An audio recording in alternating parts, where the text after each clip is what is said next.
ஒருத்தருடைய அறிவு தெளிவடைகிறது அப்படிங்கும் போது, ஒருவருடைய அறிவு எப்பொழுது தெளிவடைகிறது? தான் கேட்ட பல கேள்விகளுக்கு விடை கிடைக்கும் பொழுது மனதிலே குழப்பம் இல்லாமல் ஒரு தெளிவான நிலை ஏற்படுகிறது அப்படிங்கும் போது, அந்த இடத்துல ஒரு கேள்விக்கே இடமில்லை. ஏன்னா எனக்கு எல்லா கேள்விகளுக்கும் விடை தெரிந்து விட்டது அப்படிங்கிற சமயத்தில் அன்பு மட்டுமே சிவமாக இருக்கிறார் அப்படிங்கிற அந்த உண்மையும் நமக்கு தெரிய வருகிறதுங்கும் போது, உள்ளத்திலே அன்பு வடிவமாக இறைவனை நாம் தரிசிக்கின்றோம் அப்படிங்கும் போது நம்மளுடைய இயல்பான நடைமுறையில் நம்ம நடந்துக்கிற விதமே மாற ஆரம்பிக்கும். ஏற்கனவே நீங்கள் ஒரு மாதிரி இருந்திருப்போம், கோபக்காரராக இருந்திருப்பார், பொறாமப்படுறவராக இருந்திருப்பார், இந்த மாதிரி நிறைய விஷயங்களை சொல்லுவாங்க.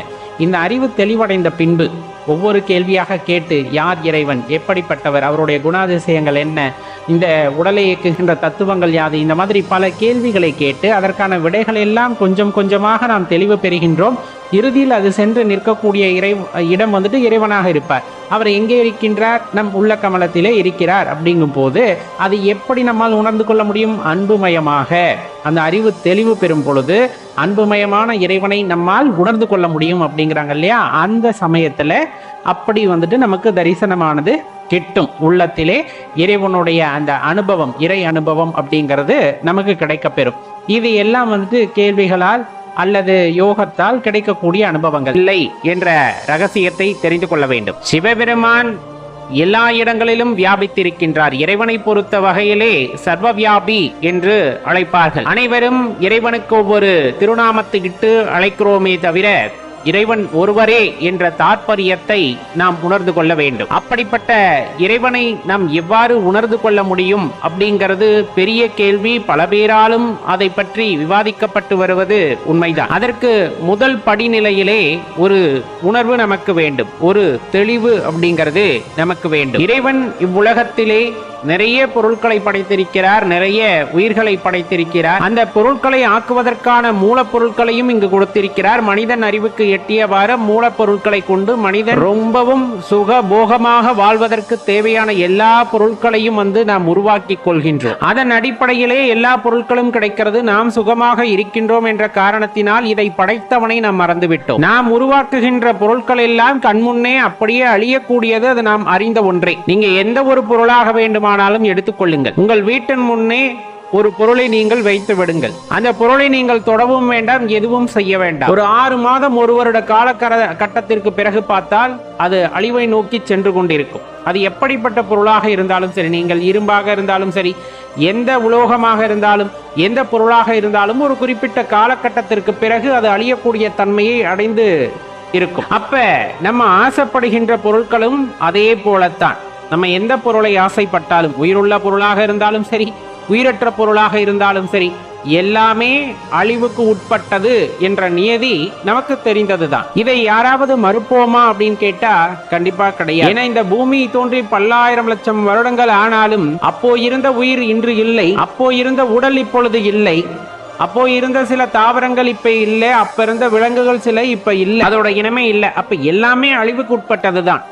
இந்த உடலும் சரி, நாம் வாழ்கின்ற இந்த இடங்களும் சரி, எல்லாம் மாற்றத்துக்குட்பட்டது, அழிவுக்குட்பட்டது. இதை அடிப்படையிலே புரிந்திருக்க வேண்டும். இதையே எப்பொழுதும் நினைத்து கொண்டிருங்கள் என்றெல்லாம் யாருமே கூறுவது இல்லை. நாம் அழியப் போகின்றோம் என்றெல்லாம் நினைக்கவே தேவையில்லை. என்றாவது ஒரு நாள் அது நடக்கத்தான் போகிறது. அதை இன்றே நாம் தெரிந்து கொண்டு அதற்காக வருந்த வேண்டும் என்ற அவசியம் கிடையாது. ஆனால் எந்த ஒரு செயலை செய்யும் பொழுதும் தெளிவாக ஞாபகம் கொள்ள வேண்டிய விஷயம், ஒரு பொருளுக்காக ஆசைப்படுகின்றோம் என்றால் அப்பொருளின் தேவை யாது என்பதை அறிந்து ஆசைப்பட வேண்டும்.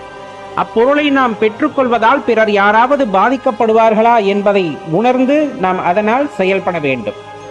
ஒரு மனதை நாம் புண்படுத்துகின்றோம் அப்படிங்கும் போது அதனால் அவர்கள் எவ்வளவு பாதிப்புக்கு உள்ளாவார்கள் என்பதை உணர்ந்து கொள்ள வேண்டும். நாம் செய்கின்ற செயலானது பிறரை பாதிக்காத வகையிலே இருக்க வேண்டும் என்ற அந்த பக்குவ நிலையை நாம் அடைய வேண்டும். ஏனென்றால் ஒருவருக்கு ஒருவர் உதவி வாழ்வதுதான் வாழ்க்கை. அந்த உதவியும் எப்படிப்பட்டதாக இருக்கிறது? இறைவனை உணர்ந்து கொள்வதற்காக ஒருவர் நமக்கு வழிகாட்டுகிறார் என்னும் பொழுது அதைவிட சிறந்த விஷயம் இந்த உலகத்திலே வேறு ஏதும் இருப்பதற்கு இல்லை. அப்படித்தான் இன்றைய குருமார்கள் அல்லது பன்னெடும் காலமாக குருமார்கள் வழிகாட்டி வந்திருக்கிறார்கள். இறைவனை எவ்வாறு உணர்ந்து கொள்ள வேண்டும் என்பது யோக பயிற்சியின் மூலமாக, தியானத்தின் மூலமாக, தவத்தின் மூலமாக என்று பல்வேறு விதங்களில் அவைகள் யாவும் விளக்கப்பட்டாலும் அதற்கு முறையான குரு உபதேசத்தின்படி நாம் செல்லும் பொழுது அவ்வழியிலே நாம் நீண்ட தூரம் பயணிக்க முடிகிறது, அந்த இலக்கையும் அடைய முடிகிறது என்பது நமது முன்னோர்கள் நமக்கு எடுத்து கூறியது.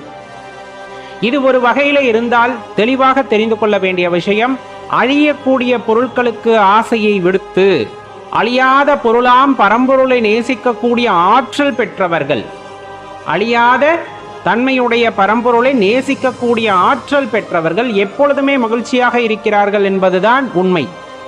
ஒரு பொருளை நாம் அடைந்து விட்டோம் என்றில், அழியக்கூடிய பொருளை அடைந்து விட்டோம் என்றால் அதனால் நமக்கு துக்கம்தான் விளைகிறது. அடிப்படையிலே அதை நாம் புரிந்து கொள்ள வேண்டும். எந்த பொருளாக இருக்கட்டுமே, விலை உயர்ந்த பொருள், ஒரு 5 கோடி ரூபாய் போட்டு நம்ம ஏதாவது ஒரு மகிழுந்து வாங்குகின்றோம் அல்லது கைபேசி வாங்குகின்றோம் என்றாலும் கூட சிறிதாக அதில் ஒரு கீறல் விழுந்து விட்டாலும் நம் வாங்கிய மகிழ்ச்சியிலே பாதி போய்விடும். ஒரு அழகாக வீட்டை கட்டி எழுப்புகின்றோம், அந்த வீட்டில் எங்காவது குழந்தைகள் அந்த எழுதுகோலை வைத்து உரசிவிட்டாலுமோ அல்லது எழுதிவிட்டாலுமோ மனம் பதறிவிடுகிறது. அந்த குழந்தையை உயிராக பார்ப்பதை விடுத்துவிட்டு இந்த ஜடப்பொருளை ஒரு உயர்வாக நினைக்கக்கூடிய தன்மையிலே நாம் எந்த கால அளவு வரை இருக்கிறோமோ அதுவரையிலும் உண்மையான அன்பு என்றால் என்ன என்பது தெரியாது, உண்மையான பாசம் என்றால் என்ன என்பது நமக்கு தெரிய வராது. பற்றுபவர்கள் எப்பொழுதுமே அழியக்கூடிய பொருட்களைத்தான் பற்றுகிறார்கள். அதுதான் இந்த இடத்துல ரொம்ப தர்மசங்கடமான சூழ்நிலையாக மாறிவிடுகிறது. யார் ஒருவராக இருக்கட்டும், பணத்திலே சிறந்தவர் அப்படி இப்படின்னு யார் சொன்னாலும் அவர்களின் பற்று எங்குதான் இருக்கிறது? அழியக்கூடிய பொருட்களின் மீது தான் பற்று இருக்கிறது. அழியாத ஒரு சக்தி, அழியாத ஒரு பரம்பொருளை பிடிப்பதற்கு எண்ணமே வரமாட்டேங்குது. அங்குதான் அந்த இடத்துல மனித குலம் தோற்று போய்விடுகிறது. 6வது அறிவு, அறிந்து அதனுள் இருக்கின்ற சூட்சமத்தை உணர்ந்து ஆராய்ந்து அறிகிறார்கள் அல்லவா, அதுதான் 6வது அறிவு. ஆனால் பெரும்பாலுமானவர்கள் இருக்கின்ற 5 அறிவை மட்டும்தான் பயன்படுத்துகின்றோம்.